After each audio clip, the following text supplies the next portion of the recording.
Let's talk the NFL DFS and betting picks, shall we? Here's everything I know so far for this weekend's games. We could start with the quarterbacks. Josh Allen, $7,800. He has a nice 27.5 point team total over here, but the interesting thing, he's a 4.5 point favorite. Compared to the other big quarterbacks, their price tags being expensive, 8.5 point favorite, 7.5 points. So maybe this game will be closer is the theory. Because his opponent, the Bengals, have a 23 point team total. It's actually going to be maybe a game that can have a shootout here. So double and triple stacks for the Bills. In play, he is the best quarterback in my opinion. And then we get Jalen Hurts returning to action this week after having the bye week, the man who led all players in points per game scoring. And this man's going to have a nice matchup in his return. He'll get the Giants number 28 ranked secondary that he just saw in week 14 and put up over 30 points. But then in week 18, he only put up, I believe 9.5 points. And you might be saying, should we be concerned about that? I'm going to say no overall. I don't think this is a great defense. Kirk Cousins just showed us that last week. You shouldn't be scared. The Jalen Hurts returning from injury in week 18, I think has more to do with the poor performance. So Hurts is appealing, but is he the most appealing? Is he better than Josh Allen? I say no, but what about this next guy? And that's a cheaper option, just $5,400 Brock Purdy, even though he has a 25 point team total this week. But check this out.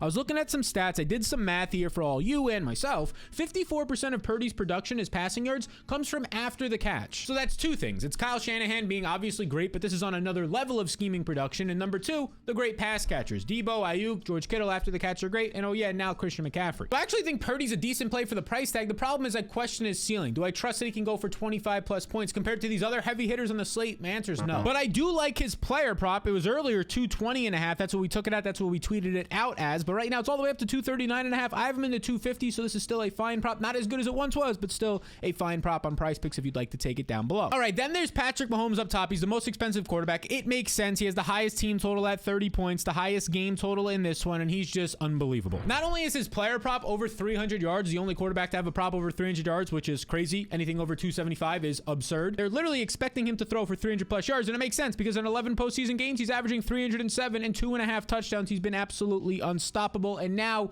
he gets the Jacksonville Jaguars number 23 ranked defense. All right, so that's quarterbacks. I don't really have much interest in the remaining players here in Trevor Lawrence and Daniel Jones and so on and so forth. How about running back? Well, running back starts with the guy who's just been an obvious play every single time he's out there and healthy, and he remains that way. And Christian McCaffrey, whose snaps went back up now that it was the playoffs to 73% last week. And what did he do? Well, he produced 136 yards on 17 touches. He found the end zone. He only had 2 catches, which was actually a season low. But we shouldn't be concerned here because he still ran around on 77% of the passing plays, which is great. It's elite for a running back, so there's no concerns there. Expect him to continue to find success against a bottom 10 run defense and the Cowboys. So McCaffrey's in play. We like him. We basically like all the expensive quarterbacks. How do we find some value? What about $6,000 flat Jerick McKinnon? Look, last postseason, McKinnon was the running back they relied on. They trusted the veteran the most, and that's what I'm expecting this year, especially based on how the season ended. Over his final 4 games, completed games, he scored the most fantasy points of any running back, even more than McCaffrey. And of course, when you're scoring 7 touchdowns in 4 games, that's going to help, but he's involved. Expect his similar role of 6, 7, or 8 carries, 5+ targets, but now that it's the postseason, you might see even more work. So McKinnon is a yes. Then you get to Saquon Barkley, who, look, everything looks fantastic. He has a yardage prop around 90. They're expecting some yards here. And last week he saw a season high. They saved it for the postseason. 94% of the snaps from Saquon Barkley. What did this lead to? Him scoring the most fantasy points on the week last week. He put up over 100 total yards on just 14 touches. Nice to see him add some receptions as well with 5, find the end zone a couple of times. Now he faces the Eagles, who we actually saw earlier this year, but he was injured in that game. Only playing like 36% of the snaps, so don't look into his 6-point performance all that much. Not counting Christian McCaffrey, Saquon is the best running back play on the slate. I would say that those are my 3, no doubt about it, running backs that look the best. Now, a guy who's close to that but not yet there is Travis Etienne at just $6,400. You see, Etienne returned last week to his normal role. He actually saw a season-high usage of over 92% of the snaps, leading to 20+ touches. Maybe the most encouraging thing here, his routes run, how many times he was out there running around on a passing play before last week were not good. 34, 26%, 27%. This was very concerning. And then we get 76%, which is going to matter now that he's an 8 to 9 point favorite this week. You're probably and maybe finally going to see one of those 4 or 5 catch games from Etienne. And because of that, not only do I like him in DFS, but I also like his over 17.5 receiving yard prop. I've taken it on Price Picks. I have a couple more props so we can talk about and put all in together as a community prop later on in the video on Price Picks. Link down below if you want to take this and some of the others. So Travis Etienne in the mid-range looks good, but there's some other guys there. And one of those guys is $6,500 Joe Mixon, who's honestly, based on his new usage, way too expensive and way too overowned according to my DFS blueprint link down below. Look at his snaps. I mean, they're reducing right now. Less than 50% of the snaps last week. The more concerning number, he only ran a route on 30% of the passing plays. And this is where he's been, 39%, 35%,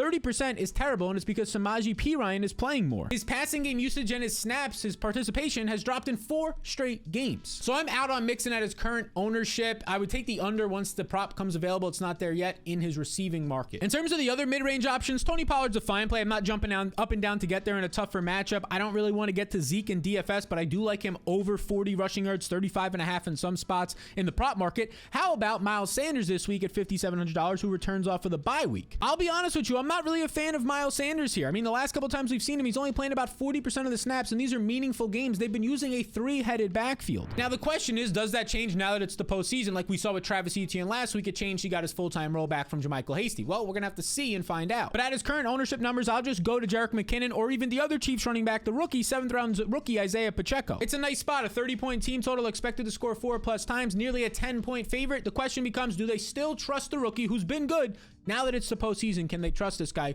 We'll find out, but I'll take him in this matchup over Miles Sanders. The other running backs on the slate, they're all a bit cheaper here. You get the Buffalo guys. I'm not in on Devin Singletary. Saw less work than the rookie James Cook in the most meaningful game of the year. They trusted the rookie over Devin Singletary. I'm not there for that. If you wanted to punt a running back, I mean, the only one in play here is James Cook, who actually saw dozen-plus touches last week in the postseason. Again, though, I'm not really all that interested in him. And speaking of Devin Singletary, here we go. I actually like his under prop. I have 1 or 2 more props, and then we can build a nice big card together. So quarterback and running back, done. Dunzo. The most important position on the slate now, wide receiver. And let's start off with Juju Smith-Schuster, who for me is an absolute yes. Yeah, there's Travis Kelce here, but in terms of wide receiver, he's the #1 wide receiver in the best team total with Patrick Mahomes, we just said was fantastic in the postseason, and he's $5,100, and he's that guy's #1 receiver. And this year, when Juju Smith-Schuster is actually healthy in similar game environments, he's averaging over 17 fantasy points on 7.7 targets per game. He is a yes, no doubt about it. Another guy who's actually coming in as a nice leverage play this week is A.J. Brown. Yeah, he's expensive, $7,600, but Jamar Chase, Stephon Diggs, even CeeDee Lamb are soaking the ownership away from A.J. Brown, but he's been great. Now, he's a big favorite this week, so maybe that's scaring people away from him. He's like an 8.5-point favorite. But so far this year in 7 games when he's been a touchdown or more favorite, he's averaging 18.9 points, over 90 yards, and 8.6 targets. He's been great. And like I said, he's averaging over 90 yards, so I'll take his over 70.5 receiving yards on Prize Picks. Got one more lovely prop for you. You can check it out, link down below. And you get a free bet up to $100 when you click that link and use the code SAL22. You put in 20, you get 20 right back. You put in $100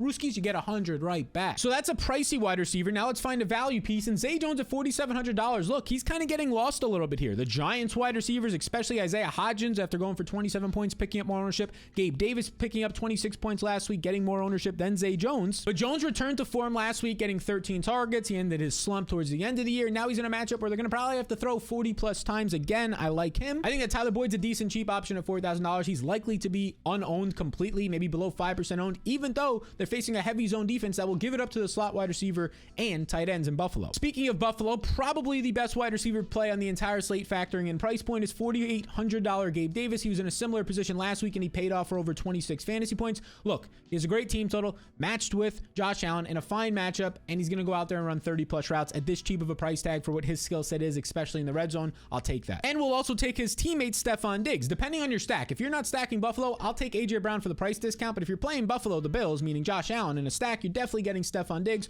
who just continues to go out there and play nonstop. He ran a team-high 38 routes last week, leading to 114 yards. When he's out there that much and they'll move him into the slot for more beneficial matchups against the Bengals where you can attack them in the slot, yeah, he looks like a good play. And so does Brandon Ayuk, because here's the thing. Like my DFS course says, I have a DFS course. I believe it's still linked up below in the description. Brandon Ayuk at $5,000, the flat price principle. If you're $5,000, people will go up a little bit more. They'll get the Deebles, they'll get the Jujus thinking that they're getting a better play, or they'll go down thinking psychology-wise, right? Comes into pricing and everything else, not just DFS. It looks like Gabe Davis, Zay Jones, and these other guys are way better plays because they look cheaper. It's a real psychological thing, and it leaves these guys lower owned for no reason at all. And you might say, but Deebo's back now. Yeah, well, he still played 92% of the snaps Ayuk last week, ran 97% of the routes, which is elite. It led to 5 targets, 73 yards, and this was a game where he really wasn't all that involved. Imagine if he actually sees a 7 or 8 target game at just $5K. I like it. And we did mention Deebo Samuel, who is also far too cheap. He is likely going to be one of the highest owned wide receivers on the slate, in my opinion, because look, he came back last week. His receiving yards props opened only in the 40s. What does this guy come out there and do? Over 160 total yards on just 9 touches. He's fantastic. It's going to be a tougher matchup this week for sure, but the scheme production and his skill set is is something that I'm not worried about there. Consider him an absolute elite play. So those are some guys that'll pick up ownership. What about the really cheap guys down here? I'm not really on MVS. His role is reducing with Kadarius Toney getting healthier. Sure, he's still out there for maybe 3, 4, 5 targets, but it has to hit, and it really hasn't hit all season long. Then you get the Isaiah McKenzie situation where Isaiah McKenzie's all the way down here. He didn't play last week, so we'll kind of have to track and see what happens here, but the starting slot receiver, I'll take him if he does play. The concern, though, if he plays, he'll see a split role, because look at this. Cole Beasley right here ran 21 routes last week. Even the rookie Shakur was involved. It led to 5 targets. He actually looked good, and he has touchdown upside. He's always been a red zone threat no matter what team he's on, Cole Beasley. So really, if Isaiah McKenzie is in, I might actually be less interested in him if there's a rotation split here. If he's out, I'll go to the veteran Cole Beasley over Shakur. And a lot of people have been asking about these Giants wide receivers. Isaiah Hodgins goes off last week for a massive day. He's not completely out of play, right? He goes for 27 points. He's been the main focus piece for Daniel Jones. But then you have Darius Slayton, not as interested in a worse matchup for him. You have Richie James, who actually lost a lot of usage last week. Check out this tweet. He ends up losing snaps, only sees 31 yards because the Giants quietly played more 2 tight end sets, something that I would expect them to want to do this week as well, which is why I actually took Richie James under 50.5 yards. It ended up going down, so we got him at 42.5 to retake it for our community prop here. I paired that with AJ Brown, Travis Etienne, even Devin Singletary here. We put these 4 together, $20 to win 200. You could use that link in the description below if you want to join the community prop this week with the entire beautiful community that we have here on Discord, on all the other social media platforms. So you can check it out, linked down below. With that code SAL22, you'll get a free bet up to $100. Now, that's just generally speaking that I'm off of the Giants wide receivers. If you need a fill-in, sure, but I'll just prefer some of the other names we mentioned there for better leverage. Now, one spot you can get some really nice leverage is the tight end spot, and this is the ultimate week if you ever wanted to play two tight ends to do it. Obviously, the guy who's $2,000 more than anybody else, Travis Kelce, remains in play. He's been fantastic. He faces the Jags, who allow the 4th most yards to the tight end position. But Dallas Goedert is a name that I want to talk about and who I am heavily interested in. His team has the 2nd highest team total on the slate this week, and he comes in after returning in week 16. And what is he doing? His absolutely elite role, 91%, and then back-to-back weeks of 98 or more percent of the snaps. It's leading to lovely usage of 6 and 7 targets. Track this. This is the main thing. He only ran around on 63% of the plays in week 18. My guess is there was a game that didn't matter as much. They wanted to make sure a guy who's dealt with injuries all year long is not hurt, but something to note. But I definitely love Dallas Goedert if you're playing Philly stacks. Even if you're not, I think he's one of the better options because he's currently coming in lower owned than Dalton Schultz. It's nothing crazy, but his team has 7 points higher implied in their total, so I'll prefer him to Dalton Schultz, especially at lower ownership, but Schultz is still in play definitely as well because this guy just continues to ball. Look at his routes run rate, 80% plus basically every single week now since he's been healthy. This past week it was in the 90% range. That's as elite as it gets. The last 3 games, 10, 9, and 8 targets, averaging 9 targets per game. He's just a guy that Dak trusts a ton, especially in the red zone or on big 3rd down situations, and it's honestly a fine matchup. He's had tough matchups over the past month, and he's done nothing but produce. Now, this is an interesting slate because you have great tight end options in the 4K range, and the guy sandwiched in between Goddard and Schultz is Evan Ingram, and he's not going to pick up basically any ownership this week, even though he popped off last week. He returned to form, and it's because everybody else wants Dalton Schultz and Dallas Goedert. They're better plays for sure, but when you factor in the ownership, him being an 8.5 point underdog, maybe he sees a 10 target game here. Then there's other options. I think Dawson Knox is a fine option, only in Buffalo stacks. Same thing for Hayden Hurst, only in Buffalo stacks as a run back or Bengal stacks. Otherwise, I'm not really there as much. A slate like this, I'm not as interested in getting to Daniel Bellinger unless you really need to find a value piece to make everything else work. So he's not out of play, but he's not a strong play for me. The guy that I do think is interesting this week, haven't been on him much this year, but George Kittle, he's only picking up right now like 7,